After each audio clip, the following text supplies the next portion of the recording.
Magandang araw mga bata! Kamusta kayo?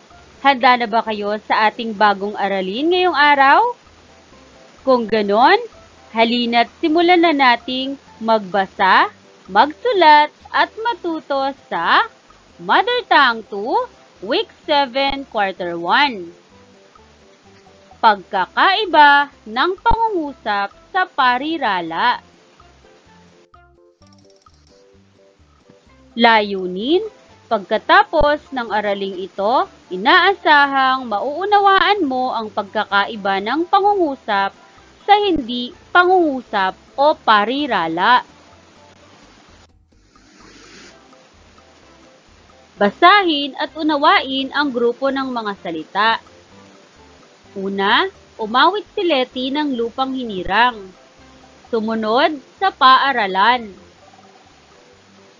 Sunod, nakatanggap ako ng regalo mula kay nanay. At panghuli, gumagapang sa pader.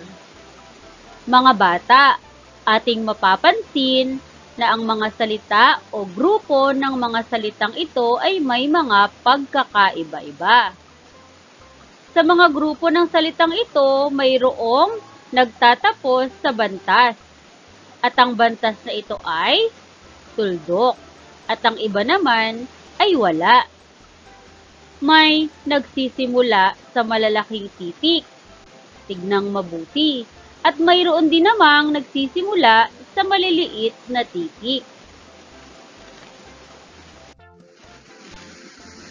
Ngayon ay pagsamahin natin ang magkakaparehas. Umawit si Letty ng lupang hinirang at nakatanggap ako ng regalo mula kay nanay. Ang dalawang grupo ng mga salitang ito ay parehong nagsisimula sa malaking titik at nagtatapos sa bantas na tuldok.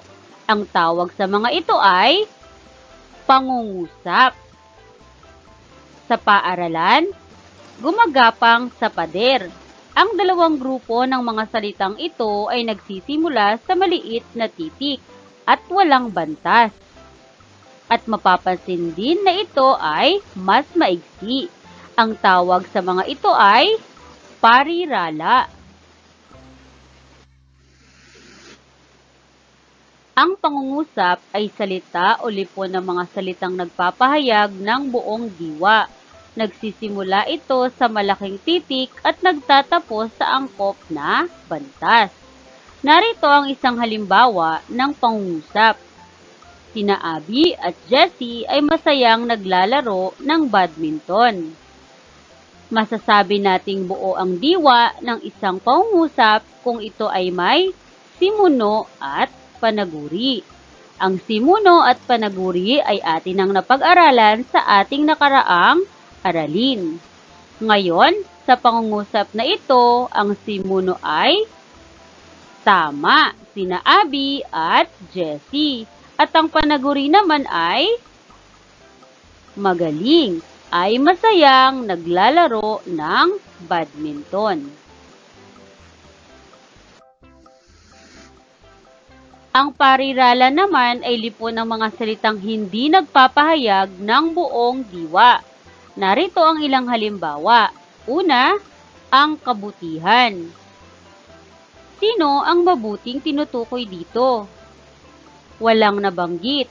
Ibig sabihin ay hindi buo ang diwa ng mga salitang ito. Kaya ito ay tinatawag na parirala. Isa pang halimbawa, Diyosa at butihin. Sa inyong palagay, sino ang tinutukoy sa mga salitang ito? Hindi nabanggit. Kaya naman ang mga salitang ito ay hindi buo ang diwa at ito ay tinatawag na parirala. Narito ang mas malinaw na pagkakaiba ng pangungusap sa parirala. Ang pangungusap ay mahaba, samantalang ang parirala ay maikli. Ang pangungusap ay nagsisimula sa malaking letra, ngunit ang parirala ay nagsisimula sa maliit na letra. Ang pangungusap ay may bantas sa dulo. Ang parirala naman ay walang bantas sa dulo. Ang pangungusap ay buo ang mensahe, samantalang ang parirala, hindi buo ang mensahe. Ang pangungusap ay may diwa at kahulugan. Ang parirala ay walang diwa at walang kahulugan. Naunawaan niyo ba mga bata? Magaling! Para sa ating gawain, sagutin ang mga tanong. Gawin ito sa kwaderno. Unang tanong, ano ang iyong napansin sa grupo ng mga salitang iyong nabasa sa unahan? Narito ang maaaring sagot. Ang aking napansin sa grupo ng mga salita ay sila ay magkakaiba.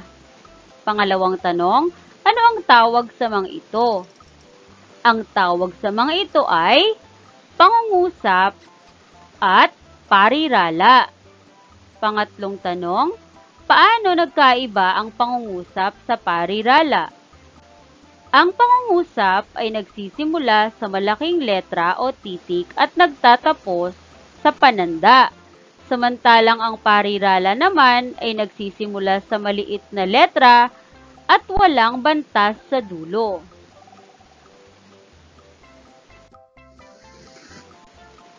Sumunod na gawain, itala ang iyong mga ginagawa sa inyong tahanan.